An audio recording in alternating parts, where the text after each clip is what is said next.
Քանի քիթ եք վիրահատել։ Ես սկսել եմ էլ չհաշվել, երբ որ 4000-ը անց։ Ես բնական քթեր եմ ստեղծում։ Բնական, որ ներդաշնակ լինի դիմագծերի հետ։ Վիրահատված աղջկա նշանը հետ տվեցին, որովհետև վիրահատությունից հետո իր հայացքը փոխվել էր։ Ամերիկացի տղամարդը դիմել է ինձ խնդրանքով ստանալ վրացական քիթ։ Իմ ամենատարեց տղամարդը, ում քիթը պլաստիկա եմ արել, 73 տարեկան է եղել, ամենատարեց կինը 68 տարեկան,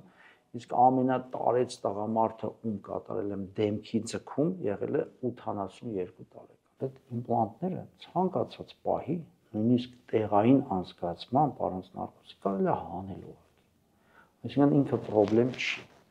Ես ունեմ իմ պրակտիկայում կանայք, որոնք եկել են տեղադրել են, հետո եկել են հանել են, հետո եկել են էլի են տեղադրել։ Պետքա գնալ այն վիրաբույժի մոտ, որը վարկեր չունի բանկում։ Սա կլինի իմ խորհուրդը։ Պուտինին, ասենք, Ռուսաստանի Դաշնության նախագահին, ուրեմն հենց Կրեմլում կա բժշկական լուրջ միավորում վիրահատարանով եւ մնացած ամեն ինչով եւ ըստ գրաֆիկի նա ստանում է իր էսթետիկ միջոցառումները։ Ողջույն, դժվար գտնվի մեկ, ում արտաքինը իրեն դուր է գալիս ամբողջությամբ եւ առանց վերապահումների եւ դա նորմալ է։ Սակայն երբ այս միտքը դառնում է կպչուն եւ ազդում կյանքի որակի վրա, դառնալով բարդույթ, ուրեմն ժամանակն է շտկել։ Այսօր զրուցելու եմ պլաստիկ վիրաբույժ Հայկ Ենոքյանի հետ։ Բարև ձեզ։ Ողջույն։ Բնությունը ստեղծում է մարդ, որից հետո գործերին անցնում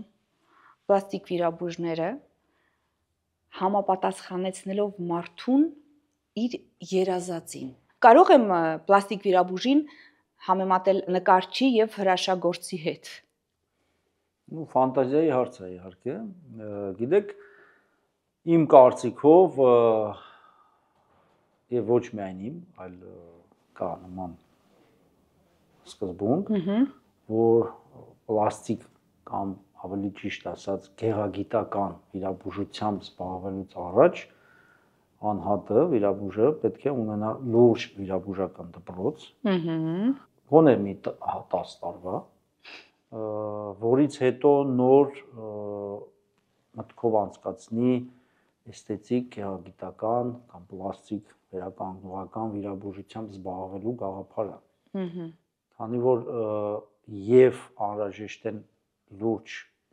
հմտություններ որպես վիրաբույժ, վիրաբուժական արվեստի, ինչպես նաև գեղեցիկը ընկալելու ունակություն, որին իհարկե կարելի է նաև սովորել, ոնց որ ասում են օրինակ Ակադեմիա իզյաշնիվ իսկույստվ, հա, նմանատիպ ինչ-որ մի կրթական ցենզ եւս ձեռք բերել,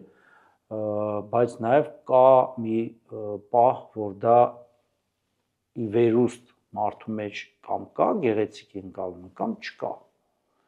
Այսինքն նման վիրաբուժությամբ զբաղվելուց առաջ կարծում եմ, որ մարդը պետք է ստապ գնահատի իր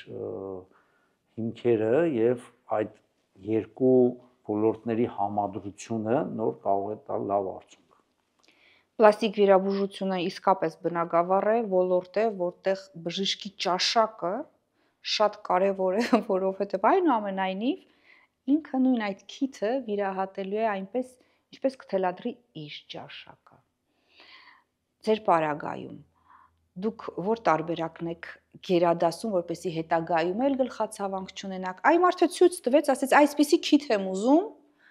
պատրաստում եք հենց այդպիսի քիթ, թե այնուամենայնիվ այն ներ եք դնում ձեր մոտեցումը, ձեր ձեռագիրը, ասեմ, ձեր ճաշակը։ Տեսեք, հարցը եւ լսում է եւ աչքից դիմաց եկան իտալացի դիզայներները, նաեւ գերմանացի ավտոարտադրողները դիզայնի տեսանկյունից, երբ ամեն հաջորդ մեքենան շատ ավելի գեղեցիկ էր իրենց մոտ ստացվում, դա կլինի BMW, Mercedes կամ Lamborghini, Ferrari եւ այլն։ Բայց միևնույն ժամանակ, օրինակ, մենք եթե նայում ենք ճապոնական կամ չինական մեքենաները, մեր համար անհասկանալի է, թե իրանց մոտ գեղեցիկի ընկալումը տարբեր է, իհարկե, խիստ տարբերվում է։ Նույնը քթի վերաբերյալ։ Տեսեք,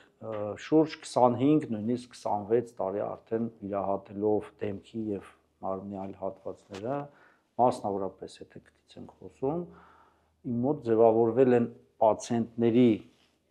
բուժառուների, ինչպես հիմա ավելի հաճախ ասում են,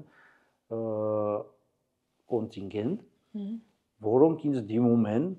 ասելով մենք ընտրեցինք ձեզ, որովհետև ձեր քթերը բնական են եւ ոչ թե ռուսական, սլավոնական կամ կուրնոս կոչեցյալը։ Հիմա տեսեք, այո, ես բնական քթեր եմ ստեղծում։ Բնական, որ ներդաշնակ լինի դիմագծերի հետ։ Եվ նաեւ չկորցնի մարդը իր առանձնահատկությունները։ Օրինակ, տեսեք, իմ պրակտիկայում եղել են շատ տարբեր դեպքեր, բայց հիմա մտաբերեցի մի դեպք, երբ արդեն բավական սոլիդ տարիքին դիմեց ինձ, իդեպ գոլեգա, մեջբուրի եւ ասեց Հարիկ Դավիթովիչ, կարող եք արդյոք իմ քիթը այնպես վիրահատել, որ իմ արիստոկրատությունը չփոխվի։ Ասում եմ, գիտեք, շատ հետաքրքիր նախապայման եք դուք դնում, ասում եմ, ի՞նչ է դա նշանակում, ասում եմ, գիտեք, փոքրուց ուզեցել եմ վիրահատել, բուժառուն է ինձ ասում։ Բայց իմ մայրս, որը պրոֆեսոր է, բժշկական համալսարանի, աղջկան ասել է, որ աղջիկ ջան, քիթդ երբեք մի վիրահատի, թե չէ քո արիստոկրատությունը կկորցնես։ Հիմա նա 54 տարեկանում որոշել է վիրահատել։ Իմ համար դա շատ լուրջ մարտահրավեր էր։ Ես բավական երկար բազմակողմանի վերլուծությունից հետո Photoshop մոդելավորում, իր պատկերացրածը վերլուծելով, ես գնացի այդ ռիսկին եւ վիրահատեցի։ Եվ ինձ շատ հետաքրքիր էր միաժամանակ անց, երբ որ այտուցները կանցնեին եւ այլն, հարցնեմ, արդյոք ձեր արիստոկրատությունը ըստ ձեզ կամ ըստ ձեր մայրիկի, որ արդեն 80-անց կին է, պահպանվեց, թե մենք կորցրեցինք։ Ինձ համար դա էր շատ կարեւոր, իհարկե նաեւ շնչառությունը եւ պատկերացրեք ստացվել էր։ Որտեւ ինքը ասեց, ես ստացա այն, ինչ որ ուզում էի, իսկ մայրիկս էլ ասեց, լավ է ստացվել։ Դու չկորցրեցիր քո արիստոկրատությունը։ Պատկերացնում եք, սա ինչ բարդ սինտեզ է։ Այսինքն, երբ որ մի 18 տարեկան աղջնակ ընդամենը ինստագրամյան նկարում նա ինչ որ sense կուրնոսիկ է երազում, դա այսպես լուծվող հարց է, դա բացարձակ խնդիր չի։ Այս շատ ավելի դժվար է ստանալ իմ առաջի ասած տարբերակը։ Անհատական քիթ։ Այո, այո։ Ու գիտեք, կարծում եմ արվեստը հենց դրա մեջ է։ Հակառակ դեպքում կարող ենք մի հատ գործարանային ստանոք դնենք ու քթերը շտամպով կանենք, Հա, շատ պարագաներում հենց այդպես էլ է։ Հա, շատ պարագաներում հենց այդպես էլ է եւ դեռ մի քանի տարի առաջ շատ հեշտ էր, sense նայում էիր ու կռահում էիր, քիթը վիրահատած է, այսօր դժվարանում ես, այ տեխնիկայի մեջ է խնդիրը, թե այն մոտեցման, որը նոր նկարագրեցիք, եւ արդյոք ամեն բժիշկ կարող է այս չէ որ դա ժամանակատար է, դա պահանջում է շատ որոշակի վերլուծություն, ամեն բժիշկ չէ, որ նախ այդ ժամանակը կտրամադրի հասկանալու համար ինչ նկատի ունի արիստոկրատություն, որպեսզի ես էլ եւ շատ ավելի հեշտ է այդ ձեր կուրնոսի քիթը տեղադրելով, այսպես բժիշկ կա, որը 7 քիթ է վիրահատում։ Ուրեմն նախ որպես վիրաբույժ ասեմ, օրը 3 վիրահատությունից ավել, եթե մարդը անի, միանշանակ դա որակի վրա կանրադառնա։ Հոգնածության պատճառով։ Անշուշտ, հետեւաբար քանակը չի կարևոր, այլ որակը, ռաս։ Երկրորդը, ուրեմն այո, վիրաբույժը պարտավոր է ժամանակ տրամադրել եւ լսել բուժառուին։ Քանի որ մենք գործ չունենք ավտովթարի, ուռուցքի կամ չգիտեմ կոտրվածքի հետ, մենք գործ ունենք էսթետիկ բժշկության հետ, որը հրատապություն չունի, այո։ Իհարկե, ավելին ասեմ, ես իմ պրակտիկայում կիրառում եմ 2 խորհրդատվության սկզբունք, այսինքն 1 հանդիպման ժամանակ վերջնական որոշում չենք կայացնում։ Զրուցում ենք, քննարկում ենք, պացիենտը ստանում է ինֆորմացիան եւ դրանից հետո ժամանակ, որպեսզի նա մտածի, վերլուծի եւ վերջնական որոշում կայացնի։ Երկրորդ հանդիպման ժամանակ նոր մենք վերջնական որոշում ենք կայացնում, որպեսզի սխալվելու հավանականությունը մինիմում է։ Իսկ պացիենտը բուժառուն նախքան վիրահատությունը մոտավորապես հնարավորություն ունենում է տեսնելու թե ինչպիսին է լինելու ինքը նոր քթով եւ ինչ նոր քիթ է նրան սպասում, որովհետեւ ըստ այդմ փոխվում է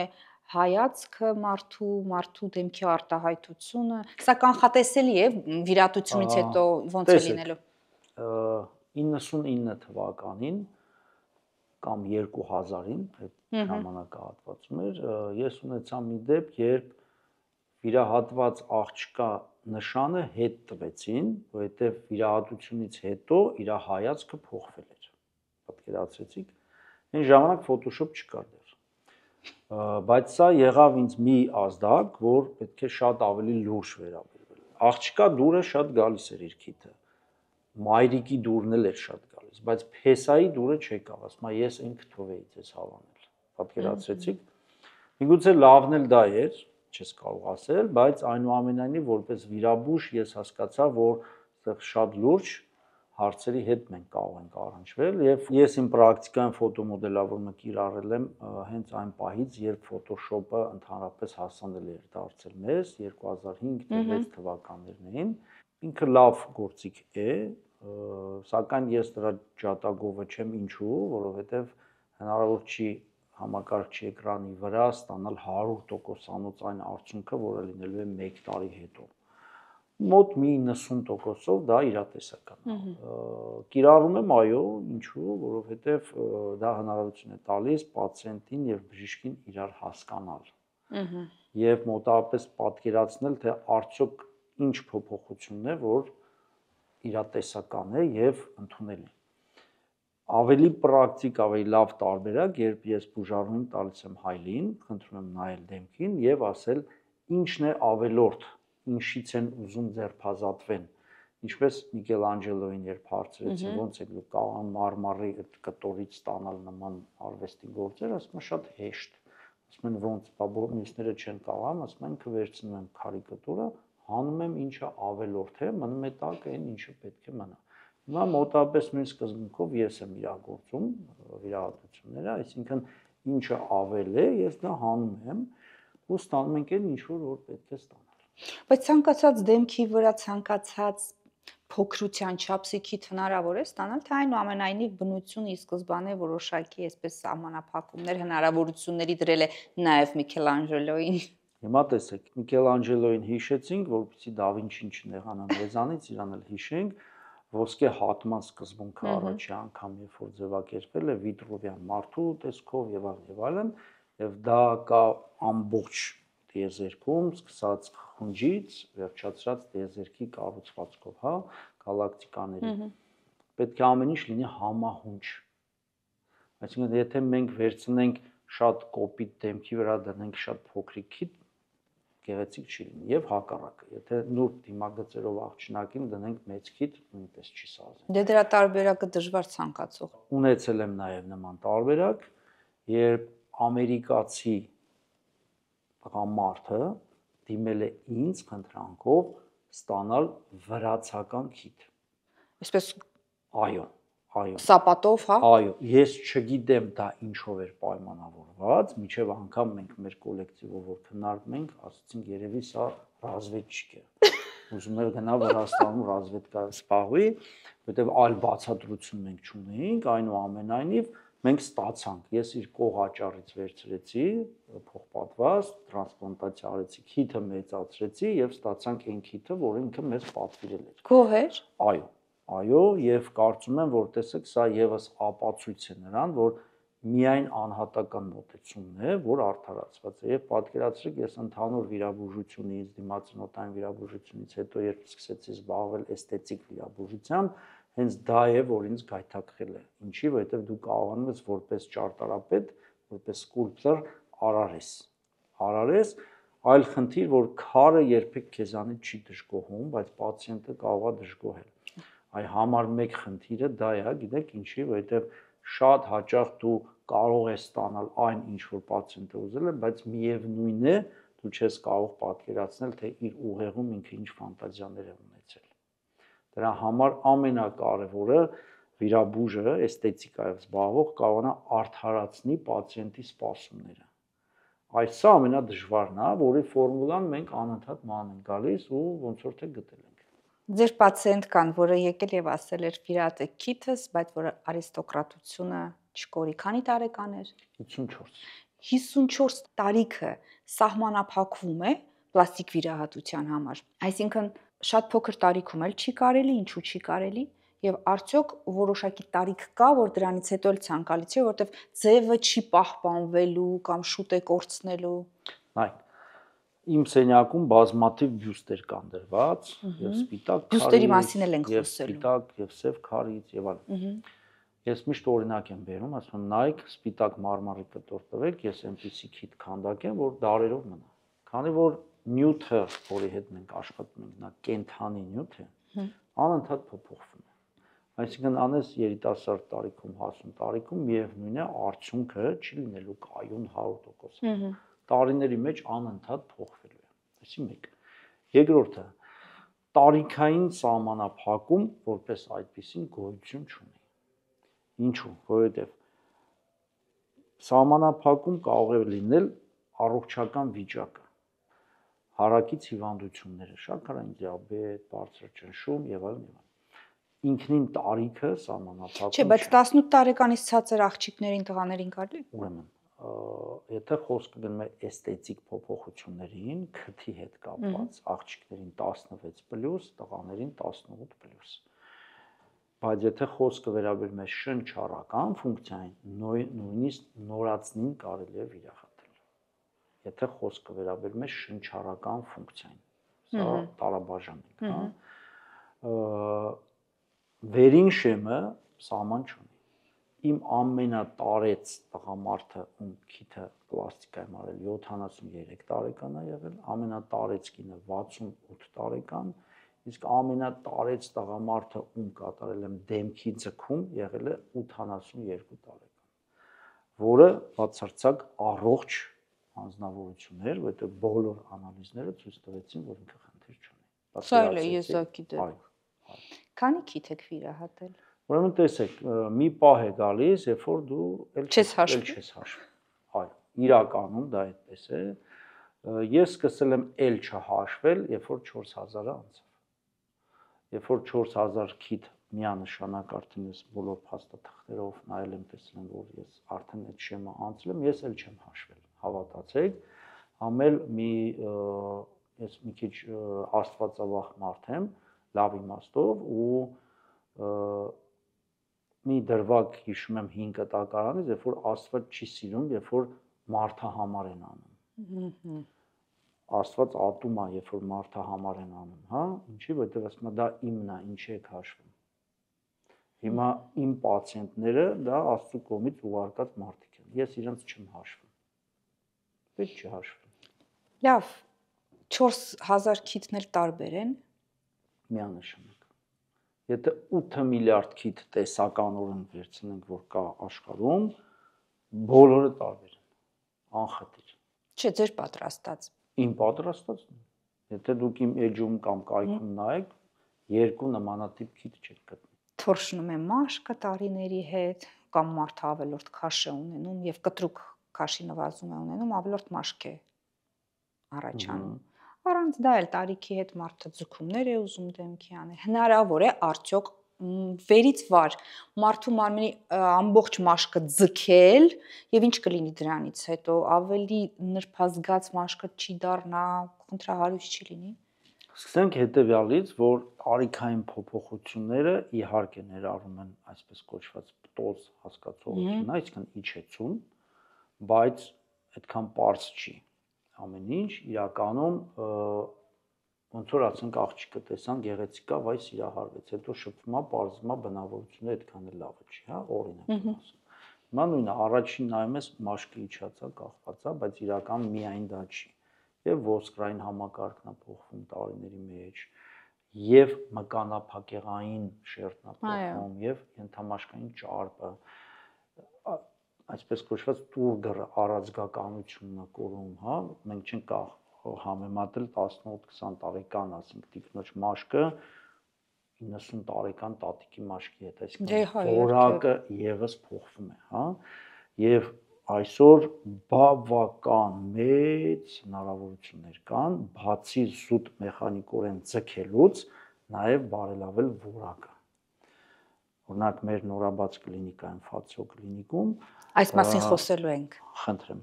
Մենք ներդրել ենք նաև ոչ վիրահատական երիտասարդացման ապարատային եւ նաև ներարկումային մեթոդները, հա, այսինքն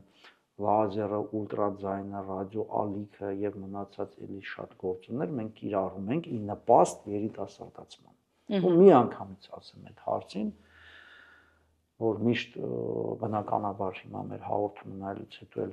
բազմաթիվ կարծիքներ կլինեն, թողեք ոնց Աստված ստեղծել է, թող դες մնա, թողեք բնականը, հատկապես որ եւ բարդություններ են լինում, հերոտոնիստերից նաեւ մահվան դեպքեր են լինում եւ այլն, եւ այլն,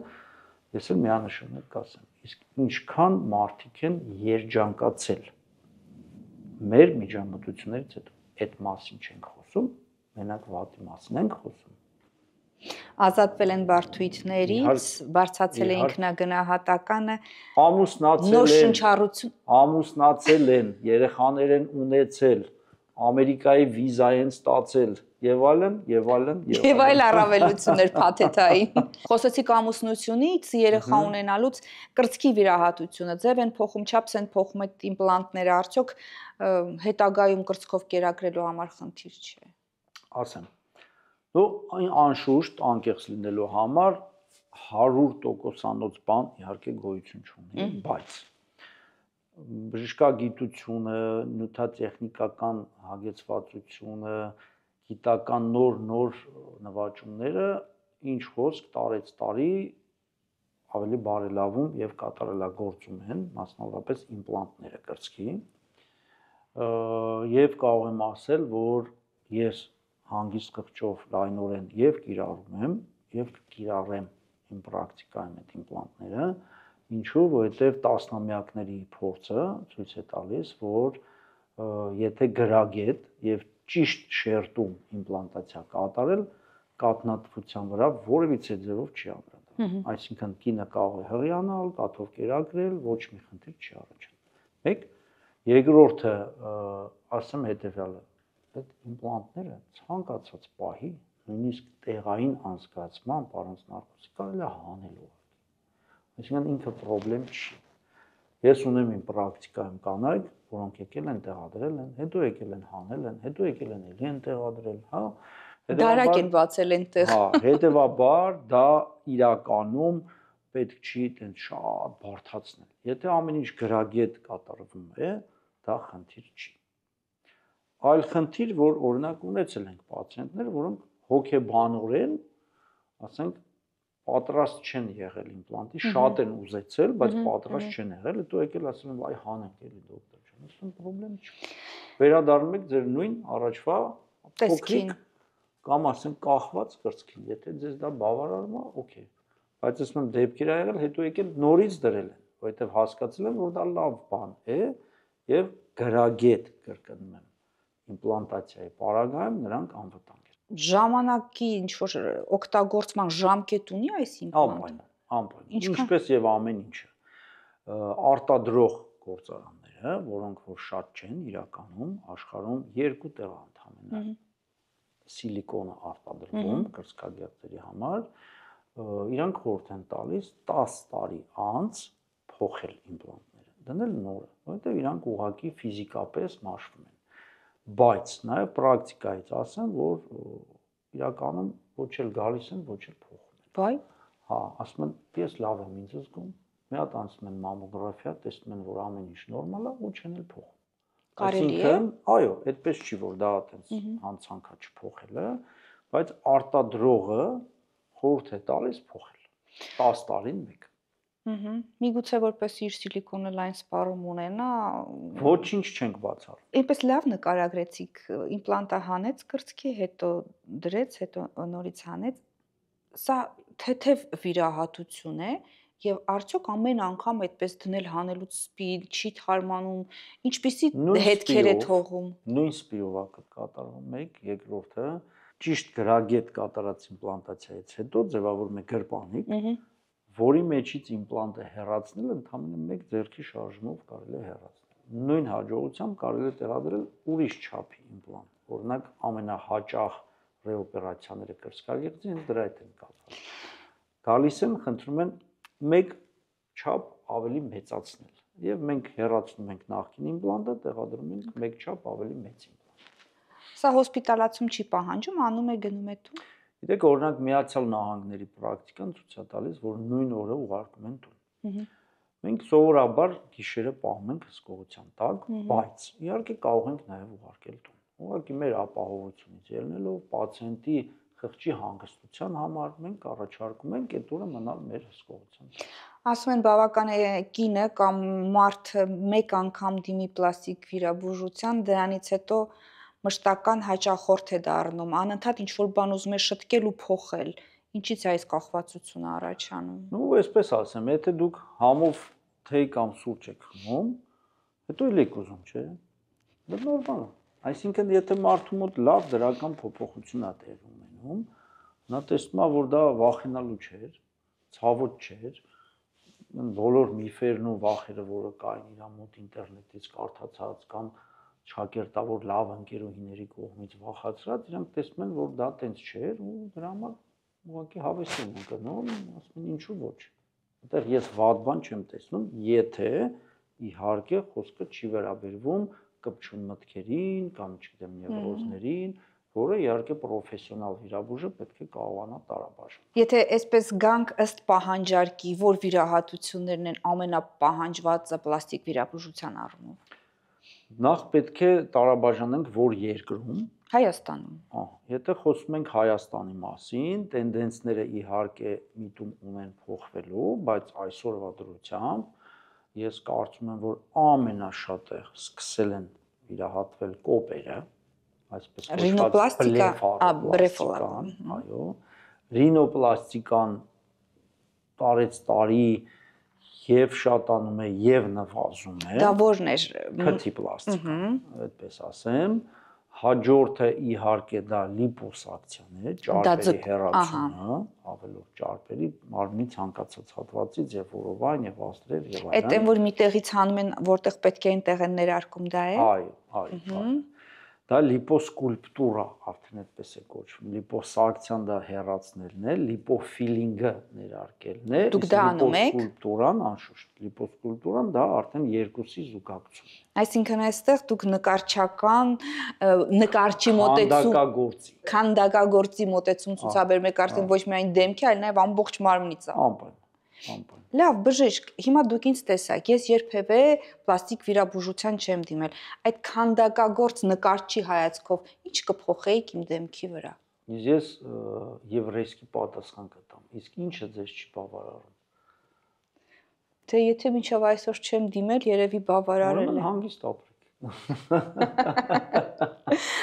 Շնորհակալություն։ Ես կմտածեմ դրա մասին, որտեվ որպես կին երբեմն մտքովս անցնում է, ասում եմ, կարող է այս ինչ բան անեմ, իսկ միգուցե այս ինչ բան անեմ։ Հիմա անընդհատ կմտածեմ, իսկ ինչը ինձ չի բավականացնում։ Այո, դրանից է պետք ելնել, որովհետև ես օրինակ միշտ հետեւյալ հարցն եմ, ոնց որ արձանագրում եմ իրողությունը, երբ որ կան կանայք կամ տղամարդիկ, որոնք որ անընդհատ ինչ-որ բան ուզում են փոխեն, ես հարց եմ տալիս, ասում եմ, տեսեք, երջանիկ ապրելու համար մեր տատերը չեն վիրահատվել, բայց լավ էլ երջանիկ ապրել են, ամուսիններին սիրել են, չգիտեմ, ասենք թորներ, ծորներ ունեցել են եւ այլն։ Եվ մարդիկ կան, օրինակ հիմա կանայք կան, շատ գեղեցիկ, բայց դժբախտ ապրում են, որովհետև իրանց թվում է, թե իրանք այդքան էլ գեղեցիկ չեն։ Դա արդեն էլի սոցցանցերի խնդիրն է, որ սելֆիներ են անում, մեկը մեկի հետ են համեմատվում եւ այլն։ Այսինքն այսօրվա դրությամբ վիրաբույժի նաեւ գործառույթի մեջ մտնում է իմ կարծիքով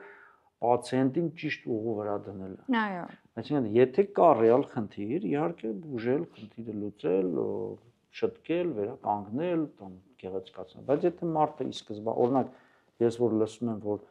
28 տարեկան աղջկան կատարել են դեմքի ձգում, ես այդ բժիշկին համարում եմ հանցագործ։ Ինչի՞, որտեղ ոնց կարելի է 28 տարեկան աղջկան կատարել դեմքի ձգում։ Ինչն է ձգել, եթե ամեն բան, այո։ Այսինքն դա կարելի անել 40, 45-ից հետո։ Երբ որ արդեն որոշակի ռեալ փոփոխությունները կան, դաժե 50-ից հետո, հա, բայց ոչ 28 տարեկան աղջկան։ Դա արդեն գիտեք, դա այլ խոսակցության թեմա է, ուրիշ դաշտ է, ես կարծում եմ, որ դա ուղղակի պացիենտները իրանք պետք է եւս մի քիչ սթափ հարցերին մոտենան եւ նաեւ լուրջ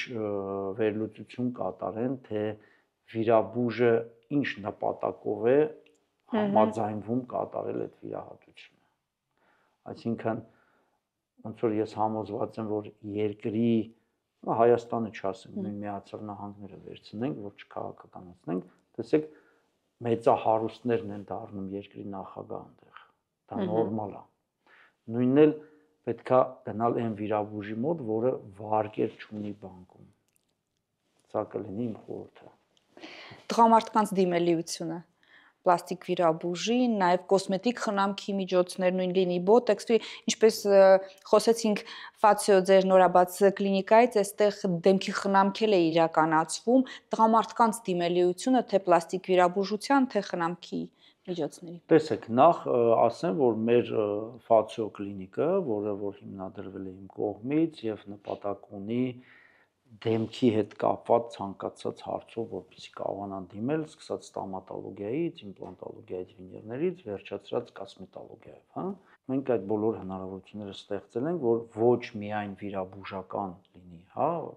բուժական process-ները, նաև ոչ վիրաբուժական, թելերով ձգում, լազերով եւ այլն եւ այլն։ Այդ առանձին խոսակցության թեմա է եւ մենք շատ ասելիքներ ունենք այդ հարցում։ Եվ դեռ առիթ կունենանք հետագայում։ Խնդրեմ։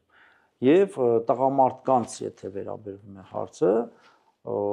կարծում եմ նաև ի ուրախություն մեզ բոլորիս, նաև տղամարդիկ են սկսել իրենց հետևել։ Հա, որովհետև ես կարծում եմ, որ նույն հաջողությամբ ոնց կանայք են իրենց արտաքինին հետևում, նույնն էլ պետք է տղամարդիկ հետևեն, հա։ Փնթի մարդը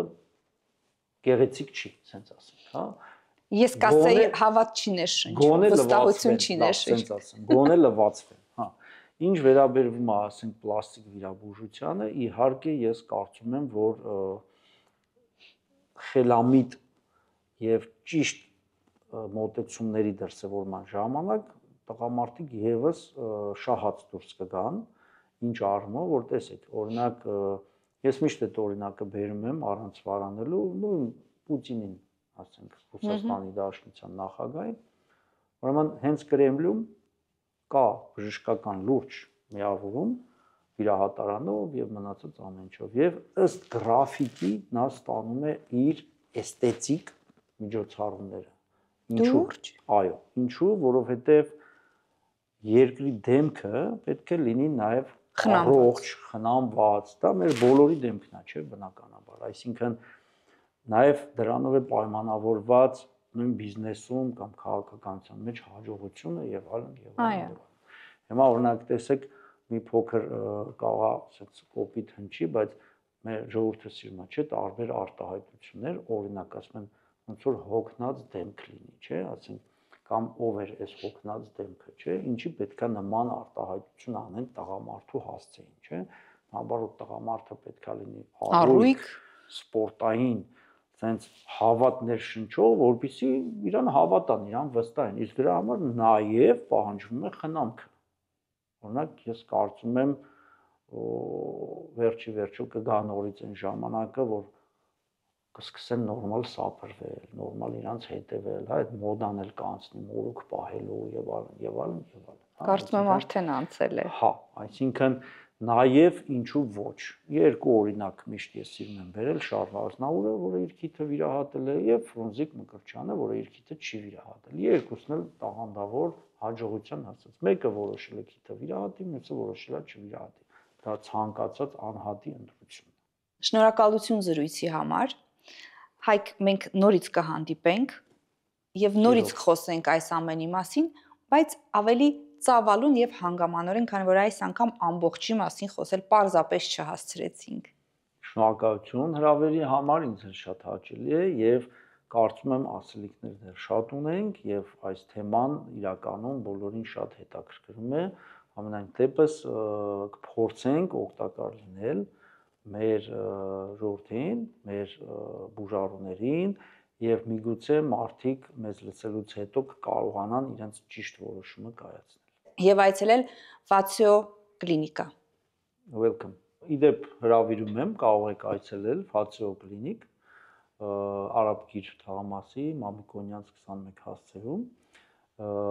համոզված եմ բավական հետաքրքիր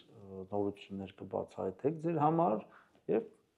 մի բաժակ սուրճ կմպենք իրար հետ։ Շնորհակալություն հրավերի համար, հենց հիմա խնդրում եմ ամրագրել իմ այցելությունը, առնվազն դիտելու համար, իսկ հետո տեղում կկողմնորոշվենք։ Համարեք ամրագրած։ Շնորհակալություն մեզ դիտելու համար, ինչպես ասում է բժիշկը, խնամված եւ թարմ արտաքինը վստահություն է ներշնչում։ Իսկ ես իմ կողմից կավելացնեմ. խնամեք ձեզ այնպես, որպեսզի հայլու մեջ նայելով ինքներդ ձեզ դուր գաք այս պարագայում երջանկության զգացողությունն ու բարձր ինքնագնահատականը պարզապես երաշխավորված կլինի։ Հանդիպելու ենք նաեւ հաջորդ ուրբաթ առայժմ։